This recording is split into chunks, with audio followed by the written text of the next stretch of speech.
So this is kind of a recording related to our meeting on Friday. And those who were there know that I fumbled around a lot at the beginning with my headset, and by the time I got going, it was 5 minutes later, and I forgot to hit record. So in order to make up for that, I will just do a quick Captivate and cover the same topics that we covered in the meeting for those who weren't able to make it or wanted a reference or what have you. So first of all, we talked about the curriculum updates. I needed to point out that the ministry is still fairly active in there. Their deadline shows them finishing up with things in April, but based on what they did a few weeks back with the socials and English courses, it's quite clear that they're feeling fairly free about making significant changes. It hasn't cost us any real time. In other words, it was just rearranging names and stuff like that to this point, but it's a good idea for all of us just to check in on there once in a while, just to kind of double check our area of development and double check that we're not hitting in the left field. So make a check to that once in a while.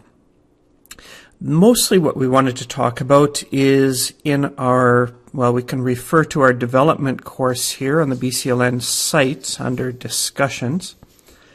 And one of our big areas of development this year, as we talked about before, is the removal of flash files. And so everybody taking a look in their courses and establishing where they're finding these flash files. And certainly the easiest way, we can generate lists using scripts as far as, ones that are identified. But what we'd like you to do is just go lesson by lesson through it and look for anything that you can identify as flash files. The most obvious way of identifying them is just in HTML mode. Look, and quite often they're iframed and the files with an SWF at the end. But as Barb pointed out, that's not always the case. Sometimes it's iframed into an HTML file, and then they have a flash file within that HTML, so it's not quite as clear. So if there are any that you're kind of questioning, and that's not done very often, so it's not as though you have to go sorting through a bunch of those, but there is the possibility that you run into those very occasionally. And so if there are any that you're kind of uncertain whether that's a flash file or not, you can certainly identify it, and Barb and I will jump in there and take a look and confirm what exactly it is. No problem at all. So as you're going through the courses, looking at those flash files, here's something to show you as far as an update. This file here is a file that I turned over to the Open School folks. Recall that they are interested in our feedback as far as what they consider priority for the conversion to HTML5. We want to take advantage of that, definitely. And so we want to get into our courses and get that information to Open School ASAP. And one of the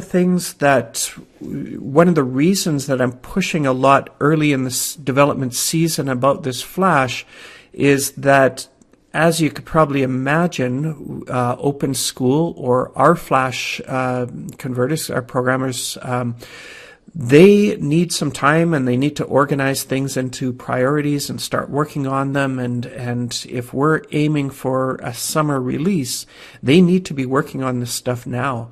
So really, if we were to wait and think, well, I'm going to get to development, in April, May, go hard in June, what have you, that would not work very well for, the time factor around flash files. So why this meeting? It's mainly to push you guys to get into those courses. And I think that what we should be aiming for as a goal is by early January that you've been through every lesson in your course, skimming through a lot of it, but into all the lessons and projects and just looking for flash files. And that way you can kind of make a little notes of all the stuff you found. And in some case, you'll find flash files and you'll say, oh, that's an Open School one. and I can replace it, or that's an open school one and it's really quite good, I want to keep that, then we need to get that on the open school list, and so that they can kind of fit it into their work routine and their list of priorities.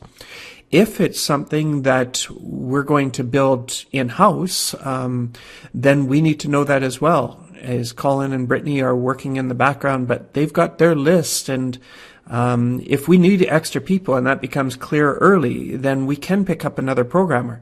But if people are turning in lists in April, May, then yeah, the training of a new person and stuff like that is just not going to work out very well. So again, by early January, I'd really like you to get through your courses and take another look at them lesson by lesson, and just try and identify those flash files. The ones, I have little notes here. So most of the science, they were kind of let me know that they were interested in starting with science and English to get going. So some of you received some requests already to go looking for OSBC ones, and so Barb and I and a few others were kind of busy rushing through, kind of looking for them to get them that list. Some of the ones that jumped to mind that we're going to need some information soon. So the biology 11 and 12, and I know Tony's been working on that and already has some of the biology to me. And so just finishing up with the 12. The chemistry, I don't think there's much for open school stuff in there, but I need that confirmed, please. So Glenn and Clint, just looking for those. The socials 10 is all done. Thanks, Nick. The 11 and 12, just kind of a scan through those, see if we missed anything. I know that in the past, the family studies has had a lot of flash in there. So hoping that Craig can get a good look at the family studies one and make a list. Now, some of the flash we're going to get the list to open school, but not all of it. So some of the flash is old cool school stuff, or maybe even BCLN stuff, though we haven't made any flash for the last little while. But what you should do is you should have a plan for each one of them. And in some cases, you may jot beside it, oh, this would be a good one for the Spider Love game, and I'll do that later. Great, as long as you have a plan. If you need one done in-house, a new kind of game that you've imagined up and are willing to lay out for us, then yes, you would let me know that, and we'd get that on the schedule for our local programmers here.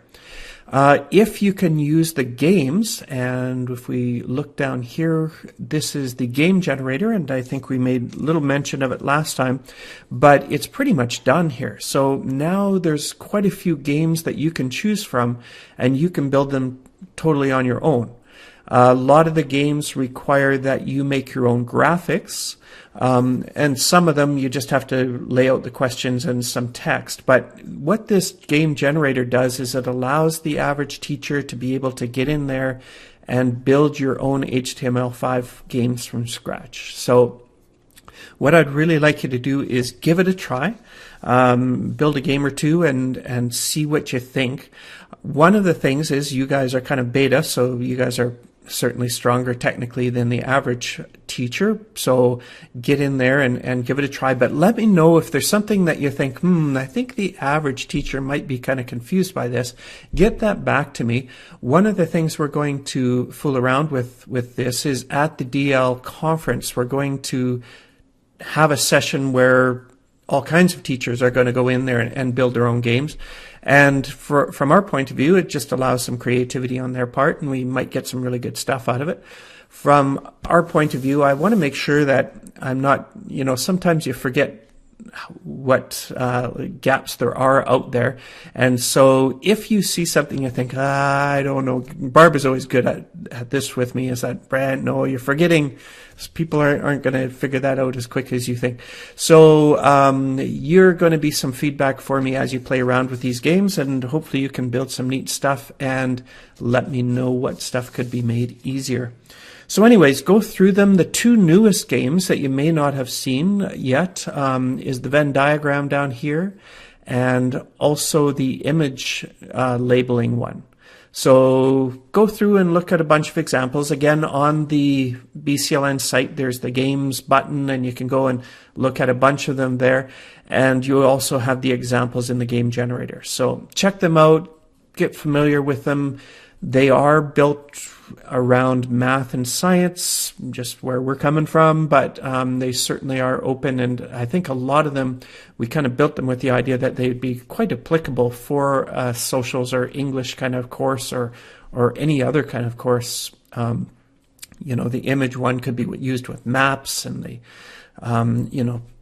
use your creativity and come up with some neat stuff. So anyways, that's kind of the gist of the meeting. It's probably the last one of this calendar year. So have yourselves a great holiday. And again, your goal is to try and get through your course and have that strategy for the flash files so that we can kind of get people working in the background while you carry on with the rest of the job. So we'll talk to you soon.